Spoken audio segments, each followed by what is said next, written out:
School is out now because of COVID-19, but when Rochester students go back, they could have fewer guidance counselors and social workers. More than 200 full-time positions could be cut as part of a new budget proposal. Sabrina Maggiore joining us live now from RCSD headquarters downtown. Sabrina.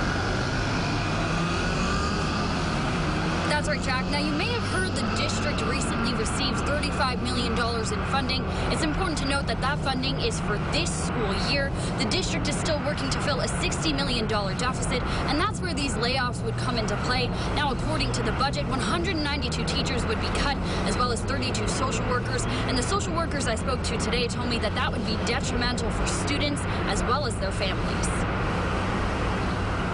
Janai Figueroa is one of 5 social workers at Edison Technical High School. Under the proposed RCSD budget, the number of social workers would be reduced to 2 full-time and a part-timer. She's worried about that. That is going to have such an impact on the high-need spaces that exist in our community that is a significant disservice. School social workers are trained mental health professionals. They play a number of roles throughout the school day. They help with mental health and behavioral concerns, help to create plans for students with disabilities, and often work with students' families, connecting them to community resources. You come here and you engage with children and develop relationships with children that are like no other. And you have babies that come back to you and say, "Miss, you helped me through a rough time." And I didn't realize how rough it was until I was on the other side.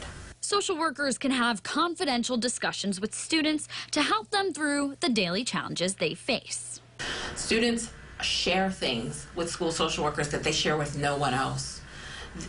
School social worker is like the secret keeper. High poverty in Rochester creates high demand for social workers. Ashley Holland is a social worker at school number 7. She says that demand keeps her busy. It's go until the time you get there, until the time you leave. The social workers say the ratio of social workers to students in need is already low, and that cuts would ultimately hurt students. That ratio, is still inconsistent with the level of need that exists there in that space. The cuts put social workers' ability to make that personal connection needed to help students at risk. You need that constant trust, and to build trust to have a relationship. And to do that, you need to have consistency. And it's devastating if, they come back in September and their social workers are not there. Now, again, the district is still working to fill a $60 million deficit for next year. According to the budget proposal, cuts to social workers and counselors amount to $2.6 million. For News 8, I'm Sabrina Maggiore. Back to you, Jack. All right, Sabrina, thank you. We do have more information.